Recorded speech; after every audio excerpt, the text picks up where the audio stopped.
দেখো গণিত কোণের কোণানুপাত, গণিত কোণের ত্রিকোণমিতিক অপেক্ষক, কি না বলছি গণিত কোণের ত্রিকোণমিতিক অপেক্ষক, ইয়া ত্রিকোণমিতিক অপেক্ষক নতুন নাম নিচ্ছি বলতে গেলে, সব তো অপেক্ষক না, ইয়ার সব ডেরিভেটিভ ইন্টিগ্রেশন। তো এই চ্যাপ্টারটা ক্লাস 11 সব থেকে ইম্পর্টেন্ট চ্যাপ্টার আমি যতটুকু বুঝি। তোমার 11-12 syllabus semester 1 semester 2 semester 3 semester 4 সব থেকে বেশি এই চ্যাপ্টারটা জরুরি আছে। এই চ্যাপ্টারটা যদি স্ট্রং তো অঙ্কতে স্ট্রং, এটা আমি বুঝি। কিন্তু এটাতে অল্প যৌগিক কোণ করে এসেছে, মিনিমাম যৌগিক কোণ সংযুক্ত কোণটা বুঝতে হবে। তো সংযুক্ত কোণ যৌগিক কোণ যাদের করা আছে তাদের সূত্র জানো। দেখো সাইন a প্লাস বি বা a মাইনাস বি দুটো ফর্মুলা কি ছিল বলো?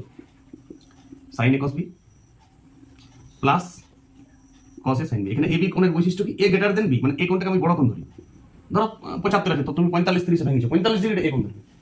এইটা a b এর বিশেষত্ব, মানে তুমি হলো এটা b বিটা a, হ্যাঁ হতে পারে, এটা কোনো অসুবিধা হবে না, কিন্তু জেনারেলি এটা সবাই ট্রেন্ড।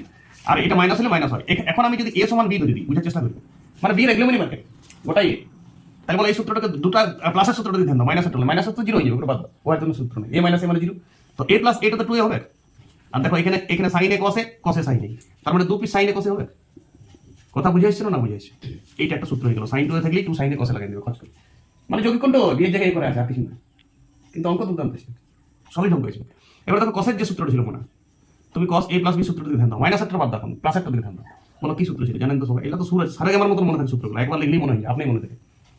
এই সূত্রটা আবার আমাকে প্রতিষ্ঠা করে, মাটি কাটো কাজে দিবে বেশি ভ্যালু, সূত্র প্রতিষ্ঠা করে কিছু লাভ নেই, ওটা কিন্তু অঙ্কের কোনো শুনবে। হ্যাঁ সাইন এ সাইন বি, ওকে। তো চলো মনে হয় এবারে তুমি বিয়ের জায়গায় বসে দাও, তাহলে দেখো cos 2 পিসে পেলে cos 2, তাহলে দেখো এটা cos স্কয়ার হয়ে যাবে, cos এ আর এটাও sin এ মানে sin স্কয়ার হয়ে যাবে। এই সূত্রটা মানে তোমার ম্যাথমেটিক্স জীবনে তুমি যদি শব্দের কোনো বেশি ইউজ করবে এই 2 বছরে, এই সূত্রটি তোমার জীবনে রিপিট হবে গিয়ে একদম 12 তো কিছু এই সূত্রটা দাও করছে, এই সূত্রকে আরো 2 ভাগে ভাগ করে যে প্যাটার্ন আছে, দেখো এই সূত্রটাকে তুমি আরো 2 ভাগে ভাগ করতে পারো। বলবে এটা থেকে সার করে নেবো না, আমাকে করতে এটা করবে না, তুমি ডাইরেক্ট ইউজ করবে।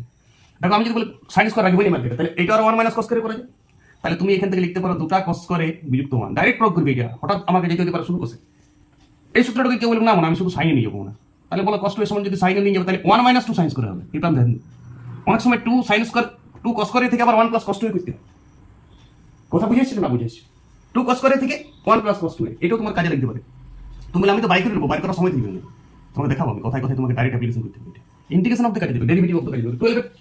12 5-6টা চ্যাপ্টার তৈরি রিলেটেড, 12 ইন্টিগ্রেশনের ডেরিভেটিভ বলা তুমি গণিত কোণ জানো তো ভাগ করে দিবে, ধোয়া দিবে তুমি অঙ্কগুলো।